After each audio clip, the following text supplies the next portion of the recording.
irmãos, que a graça e a paz do nosso Deus te acompanhe nesta manhã de domingo, manhã que nós, de costume, estudamos mais sistematizadamente a palavra de Deus. E hoje, dentro do nosso calendário de estudos da Bíblia, através das lições bíblicas, nesse caso, a lição que nos fala sobre a família, sobre o título Fortalecendo a Família, nós estamos na lição de número 4. E a lição de número 4 tem por tema a bênção do casamento. A bênção do casamento. Que alegria para nós poder falar sobre esse tema. Então, a lição tem por tema a bênção do casamento e o texto áureo desse tema está em Mateus capítulo 19, versículo 6, que nós iremos ler daqui a pouco na leitura bíblica. A verdade prática, ela diz o seguinte: a unicidade é essencial para um casamento bem sucedido. Unicidade de não é? De se tornar de ser um corpo apenas. Isso é unicidade. E a leitura bíblica em classe que eu vou ler com você está em Mateus. Pegue a sua revista, pegue aí a sua Bíblia, que estudar a lição da Escola Bíblica Dominical, ela implica que você use a sua Bíblia.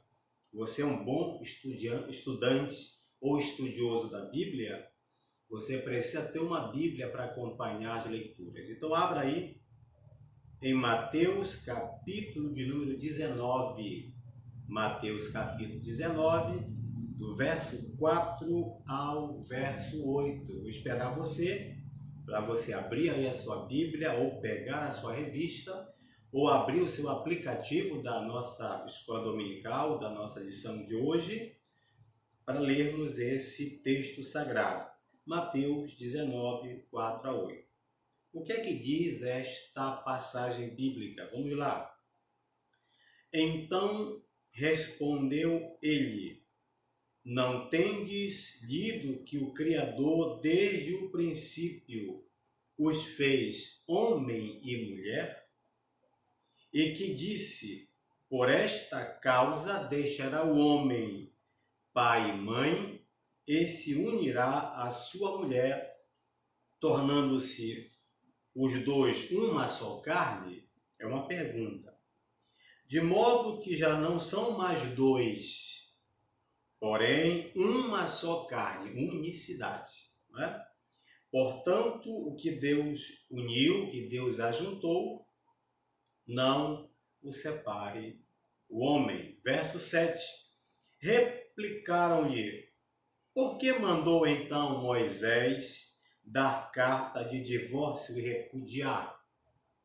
Respondeu Jesus: por causa da dureza do vosso coração, é que Moisés vos permitiu repudiar vossa mulher.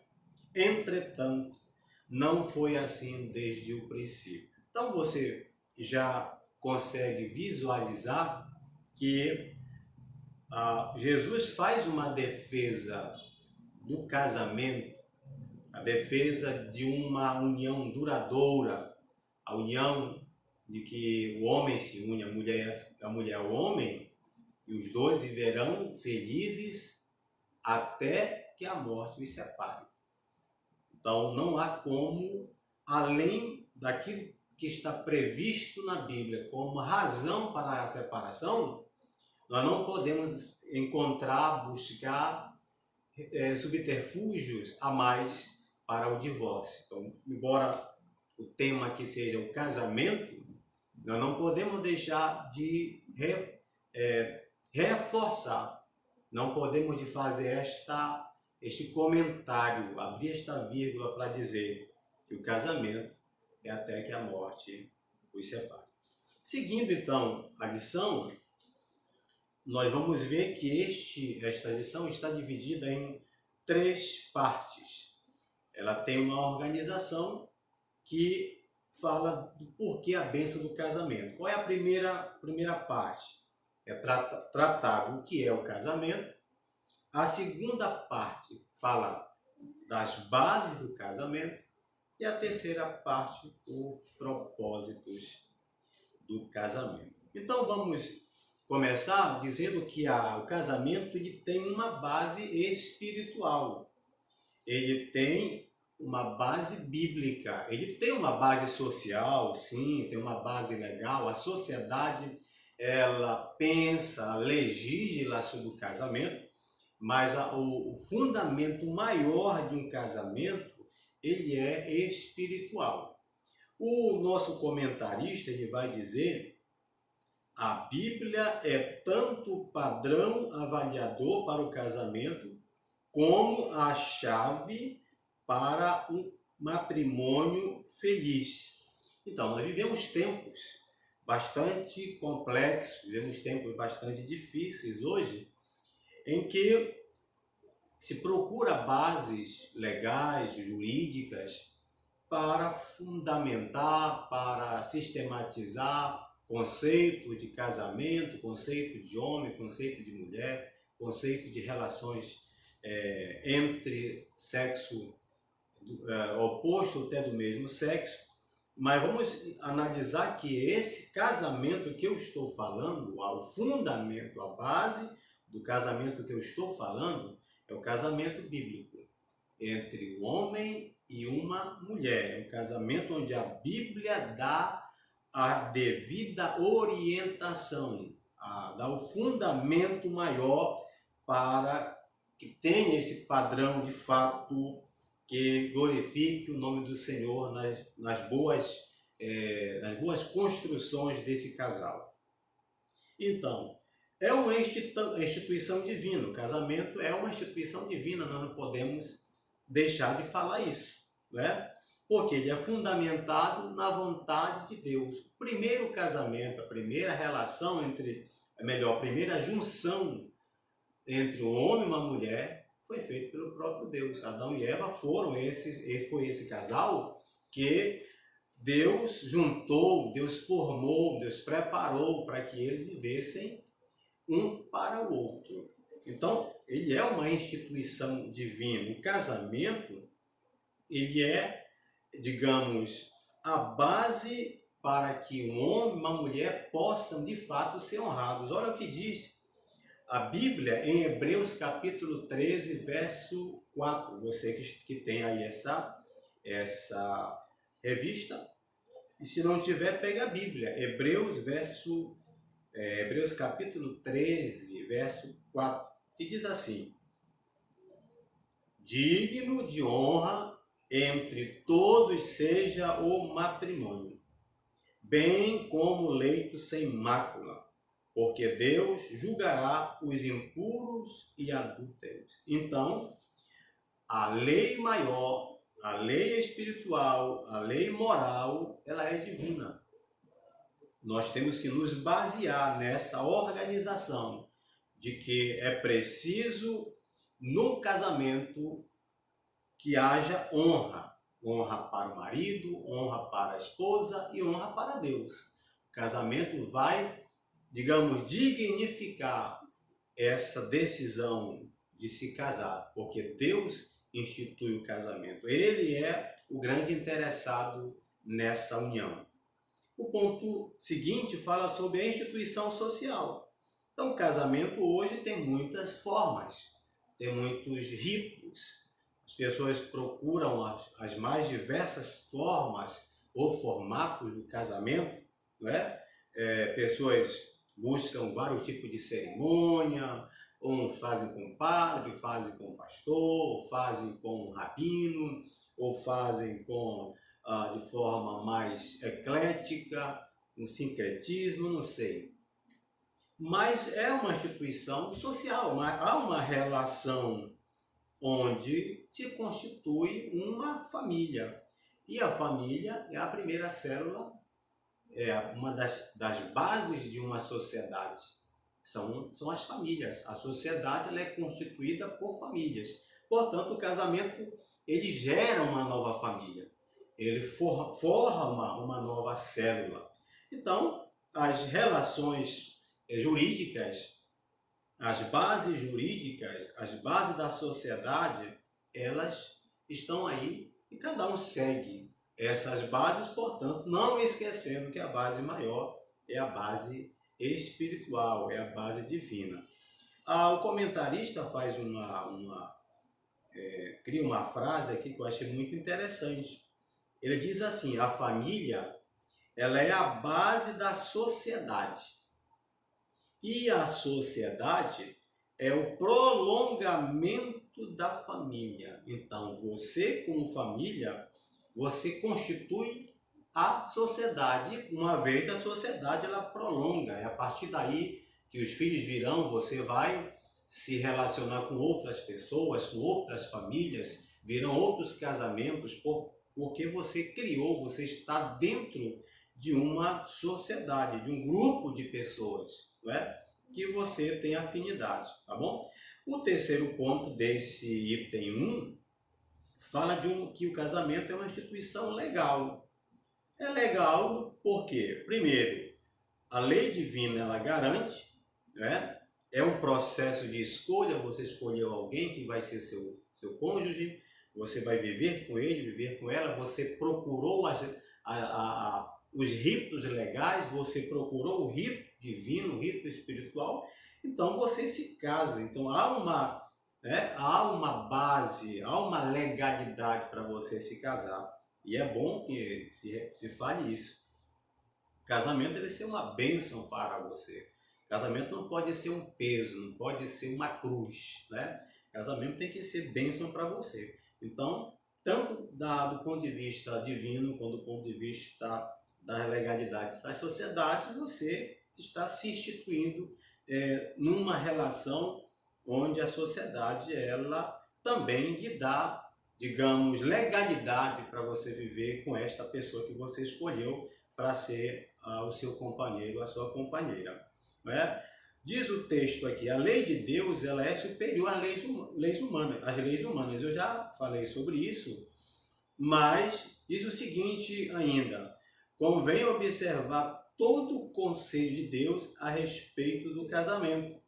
A lei é santa e o mandamento santo e justo e bom, porque bem sabemos que a lei é espiritual. Ainda que você se baseie na legislação da sociedade, a lei de Deus ainda sobressai a ela é maior, ela está acima dessa legislação humana social. Vamos para o ponto 2, as bases de um casamento. Quais são os elementos que estão dentro dessa base de um casamento? O que é preciso, não é? E aí a comentarista, que é a pastora Rebeca Câmara, ela diz que o casamento, digamos, precisa do amor. Um casamento sem amor é um casamento sem, digamos, uma alegria, né? Alguém que casa por um pretexto de liberdade, alguém que casa por uma situação indesejável, alguém que casa por obrigações, não é um casamento feliz. Então, o princípio maior do casamento é o amor. Você precisa amar essa pessoa que vai ser seu companheiro e sua companheira, diga-se de passagem, para o resto da vida. Se você casa com 20 anos de idade, avalie comigo, casa-se com 20 anos de idade, e você vive até 80 anos, você vai viver 60 anos da sua vida ao lado desta pessoa. Portanto, você precisa amar esta pessoa para viver com ela esses 60 anos, esses 70 anos. Esse é o fundamento. E só para que isso aconteça com alegria, é você amando esta pessoa. O amor, ele apresenta contornos muito práticos, tendo muito mais a ver com comportamento e caráter do que com sentimento e afeição, não é? Então você tem que entender que quando você ama, você se submete a uma compreensão dos defeitos do outro. Você não vai amar apenas as qualidades. Você não vai amar apenas num momento bom. Casamento é para os momentos bons e para os momentos ruins também. Aí nós vamos olhar para o que diz lá 1 Coríntios 13, é um texto interessante que fala sobre o amor, que diz que o amor é paciente, é benigno, o amor não arde em ciúmes, não se ufana, não se soberbece, né? O amor não se conduz inconvenientemente, não procura os seus interesses, não se exaspera, não se ressente do mal, não se alegra com a injustiça, mas regozija-se com a verdade. Tudo sofre, tudo crê, tudo espera, tudo suporta. Alguém pode dizer, mas isso é impossível viver esse tipo de amor no mundo. É verdade, no mundo atual. Só com a presença e a essência de Deus é que isso é possível. Porque Deus é amor. E quem conhece a Deus, né, conhece o amor. Quem ama a Deus, ou quem não ama, não conhece a Deus. Porque Deus é amor. Então a essência de Deus é o amor. E quem não ama não pode conhecer a Deus. 1 João capítulo 4, versículo 8. Então, querido, busque o amor. Vá atrás desse elemento fundamental. Avalie se você de fato ama.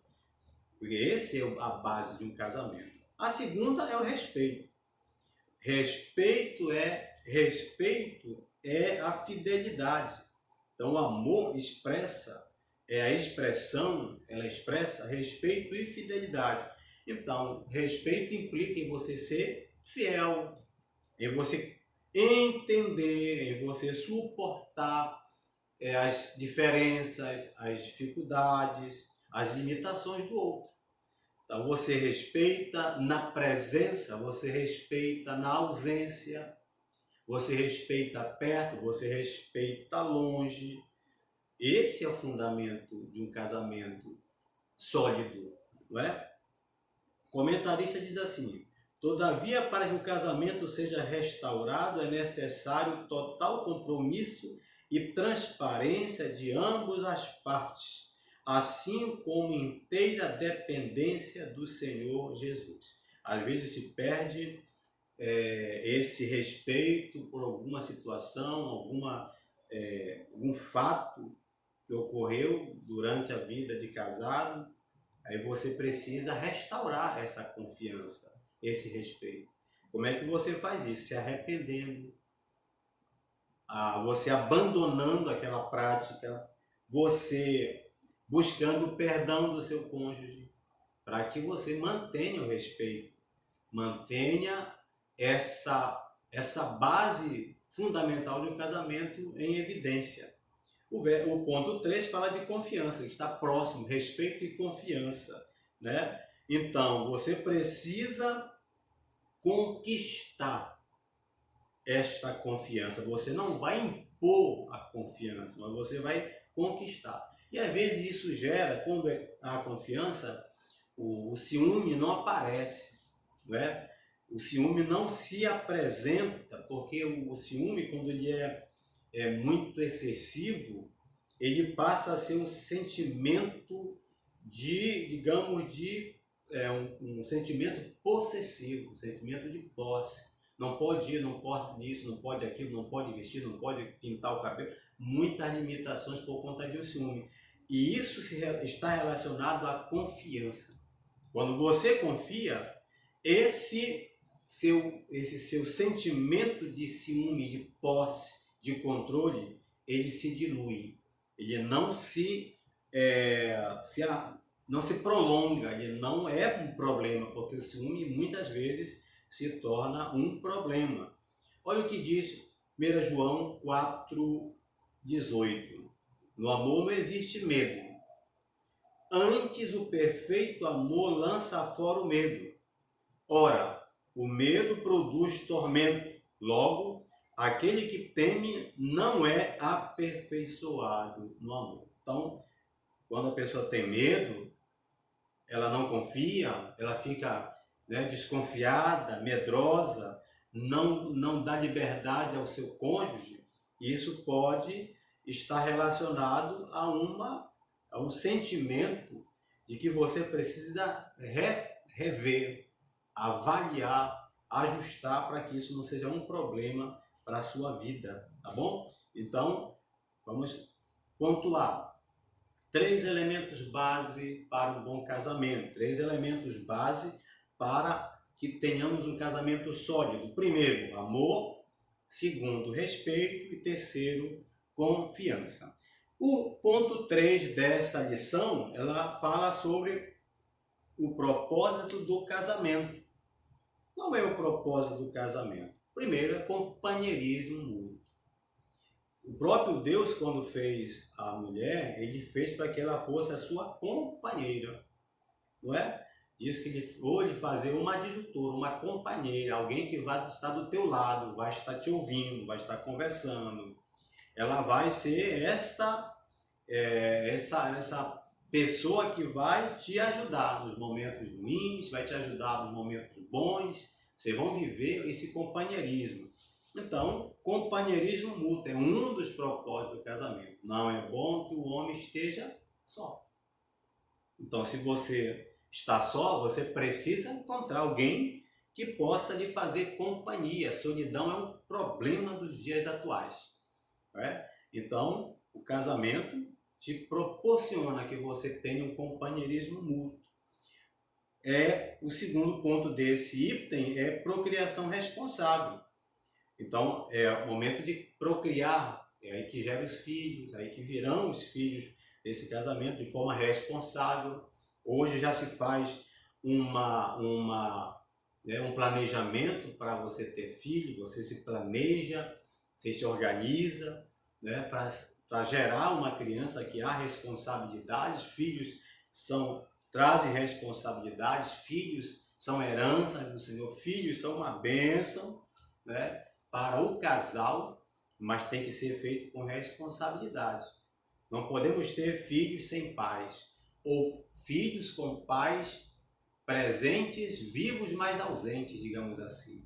É preciso ter pais com compromisso, com responsabilidade, pais que tenham o compromisso de orientar essa criança no caminho do Senhor. Então, você pode se planejar, você pode se organizar para que haja uma procriação responsável. E, claro, cuidado dos filhos. Você, pai, você, mãe, tem a responsabilidade de educar. Não apenas secularmente, a escola do dia a dia, aprender a ler, escrever, matemática, português, ensino religioso, geografia, filosofia, não. Não apenas isso, mas também o ensino espiritual. Que esse menino, que essa menina, que esse rapaz, que essa moça, que esta criança, ela cresça no amor, no temor e no tremor de Deus, por causa de você, pai, por causa de você, mãe, por causa do teu lar, por causa da tua família. Esta criança, ela vai ser bem-sucedida. Portanto, o propósito de Deus não é somente que os filhos sejam gerados, não só para ser gerados, mas educados no caminho da justiça e da verdade divina. Então, você vai ter os filhos, você vai gerar, você vai criar, vai ter momentos bons com esta relação com seu cônjuge, vai gerar filhos e você vai cuidar desta criança para que essa criança possa ser educada no caminho, na lei de Deus, nos ensinamentos de Deus. Eu queria ler então a aplicação pessoal desta revista para encerrar esta reflexão acerca da nossa lição 4 de hoje. Olha o que diz a aplicação pessoal. O casamento deve ser encarado como uma bênção que encerra um grande compromisso diante de Deus e da sociedade. deve representar a união entre duas pessoas que se amam, que se respeitam e confiam uma na outra. E isso não deve resultar em bênçãos. Isso deve resultar em bênçãos para os filhos e para a sociedade, e especialmente para louvor a Deus. Então guarde estas palavras, reflita, leia a lição, viva aí um tempo com a sua casa e estude cada vez mais a palavra do Senhor, e especialmente essa lição que nos fala da bênção do casamento. Que a sua família seja uma bênção, que seu casamento seja uma bênção para a glória de Jesus. Que o Senhor te abençoe neste domingo poderosamente. Amém.